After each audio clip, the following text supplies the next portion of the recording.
मैं डॉक्टर शिखा अग्रवाल, राजकीय महाविद्यालय सुजानगढ़, बीए पार्ट फर्स्ट की क्लास में आज हम लोग पढ़ेंगे राज्य की उत्पत्ति के सिद्धांत। और इसमें पढ़ेंगे सबसे पहले दैवीय सिद्धांत। राज्य जिसको हम लोग आज देख रहे हैं कैसे बना, एक बहुत बड़ा प्रश्न है हमारे सामने, क्योंकि हम लोग तो उसको सहज रूप में ले रहे हैं, लेकिन शायद कभी राज्य बनाने के लिए काफ़ी कुछ सोचा गया होगा। शक्ति कैसे इकट्ठा हुई, लोग कैसे इकट्ठा हुए, समाज कैसे बना, समाज के बाद लोगों ने सोचा होगा कि सरकार बनाई जाए और उस सरकार ने व्यवस्थित तौर पर कार्य करने के लिए एक संप्रभु शक्ति को लिया होगा, जिसकी बात को सब मानते होंगे और इस तरह शायद एक राज्य का जन्म हुआ होगा। इस तरह की कल्पनाएं समय समय पर की जाती रहीं। मानव क्योंकि एक जिज्ञासु प्राणी है, इसलिए उसने राज्य की उत्पत्ति कैसे हुई ये पता लगाने का प्रयास किया। गिलक्राइस्ट के अनुसार राजनीतिक चेतना के उदय की परिस्थितियों के विषय में हम इतिहास से बहुत कम अथवा बिल्कुल नहीं जानते। जहाँ इतिहास असफल हो जाता है वहाँ हम कल्पना का सहारा लेते हैं।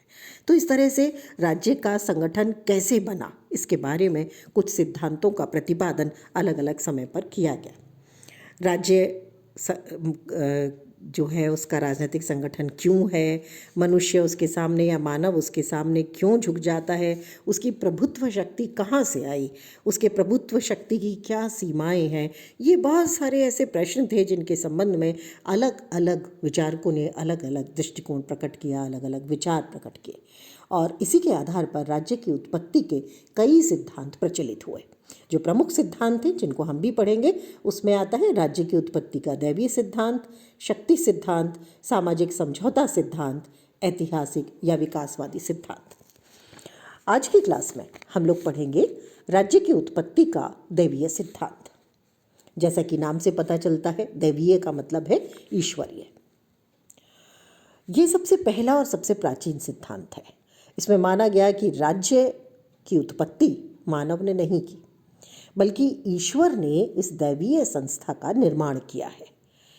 इस संस्था के माध्यम से राज्य चलाया गया ईश्वर के द्वारा और जो राजा है उसको एक तरह से अपने प्रतिनिधि के रूप में नियुक्त किया, क्योंकि ईश्वर स्वयं राज्य में आकर के शासन नहीं कर सकता था, इसलिए राजा को प्रतिनिधि बनाया।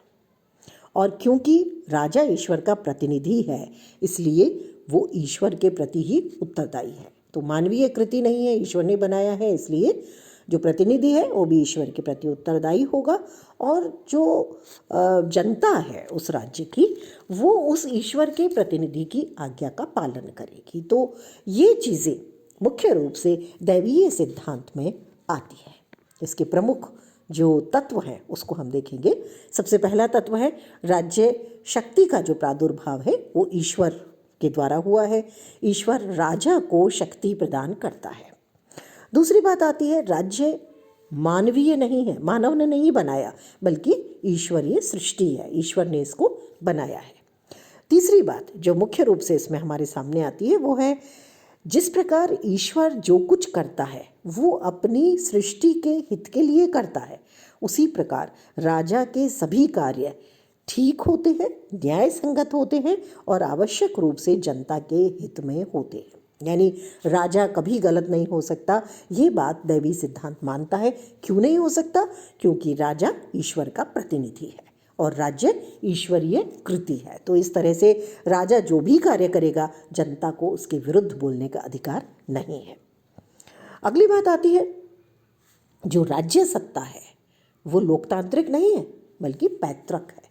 पैतृक का अर्थ है पिता जो राजा है उसका पुत्र ही अगला राजा बनेगा।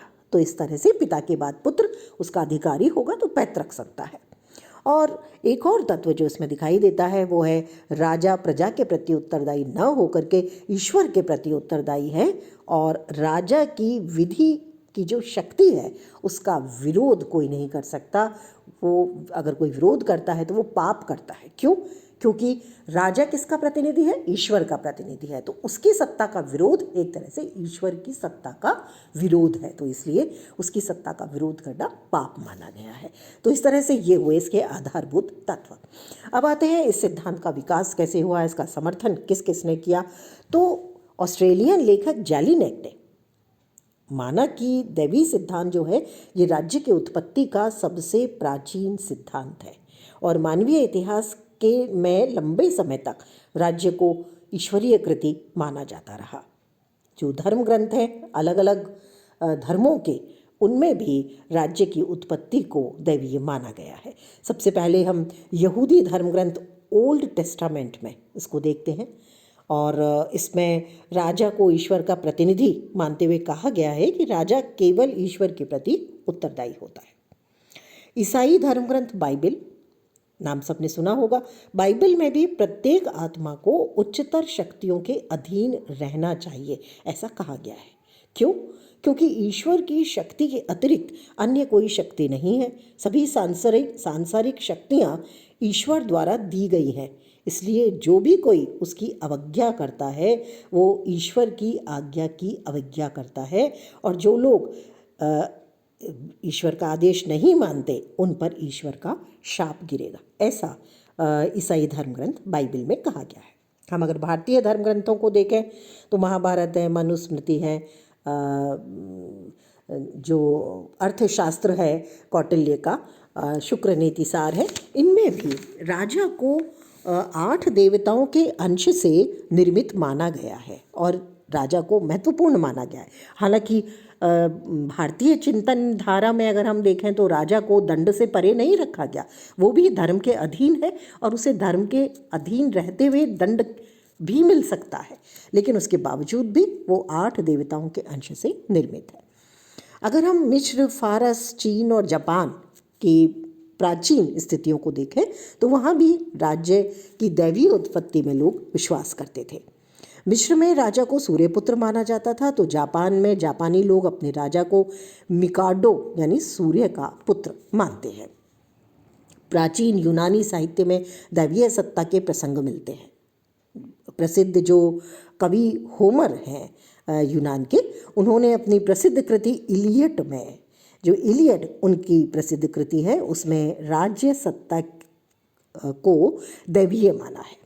मध्य युग में अगर हम आते हैं तो पोपशाही और पवित्र रोमन साम्राज्य के बीच बहुत कड़ा संघर्ष हुआ और इस संघर्ष के दौरान सेंट ऑगस्टाइन और पोप ग्रेगरी जैसे जो ईसाई संत थे, उन्होंने राज्य पर चर्च की सत्ता को महत्वपूर्ण बताया और दैवीय सिद्धांत का प्रबल समर्थन किया। धर्म सुधार युग में भी लूथर और काल्विन ने लौकिक सत्ता की दैवी उत्पत्ति के सिद्धांत का प्रतिपादन किया।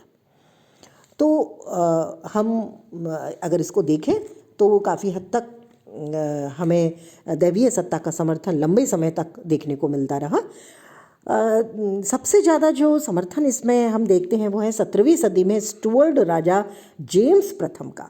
उन्होंने जो उनकी किताब है true law of free monarchies, इस किताब में उन्होंने इसका प्रतिपादन किया। उन्होंने कहा कि राजा लोग पृथ्वी पर परमात्मा की श्वास लेती हुई मूर्तियां हैं, यानी राजा ईश्वर की एक तरह से कृति है, इसीलिए उन्हें ईश्वर कहा जाना चाहिए।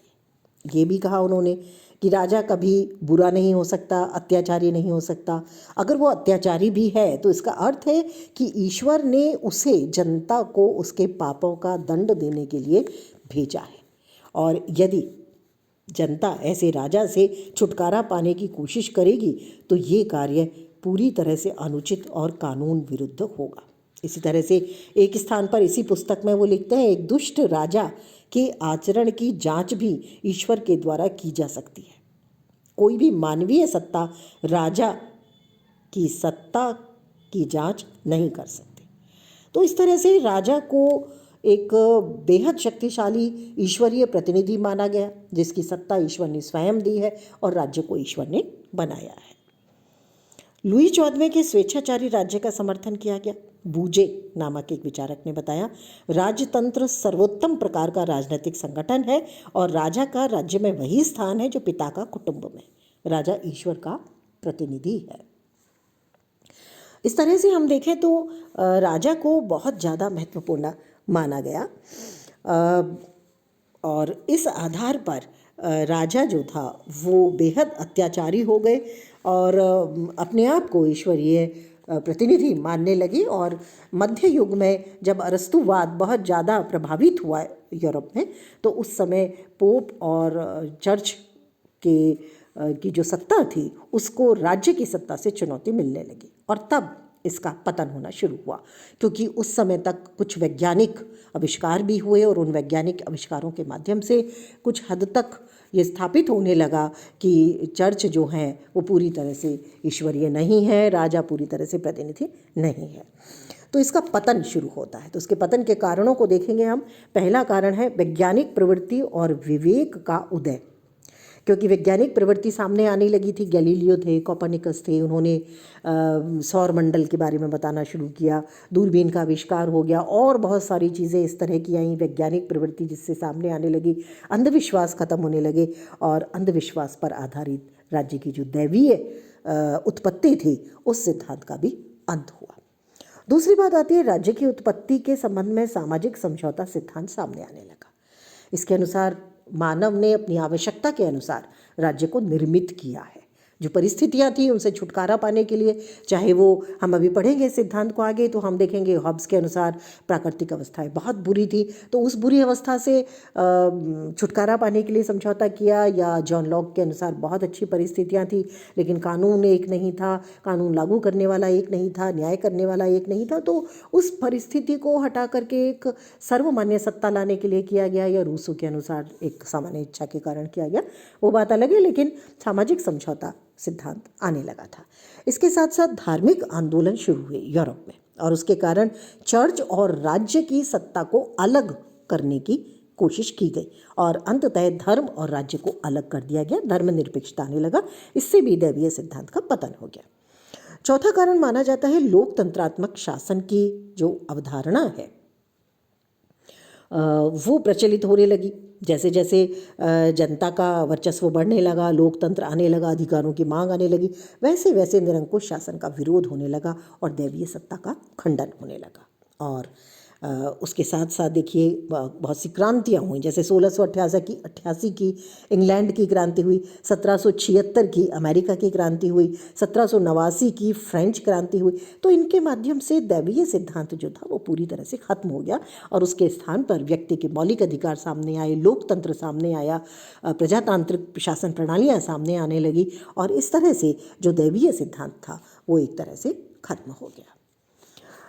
जो दैवीय सिद्धांत हम लोगों ने देखा उसकी आलोचना हम लोग देख लेते हैं। बहुत लंबे समय तक ये मान्य रहा, लेकिन देखें तो मोटे तौर पर सैद्धांतिक रूप से भी और व्यवहारिक रूप से भी ये सिद्धांत बहुत ज़्यादा सही नहीं था, और प्रमुख रूप से इसकी जो आलोचनाएं की जाती हैं उसको एक बार हम देख लेते हैं।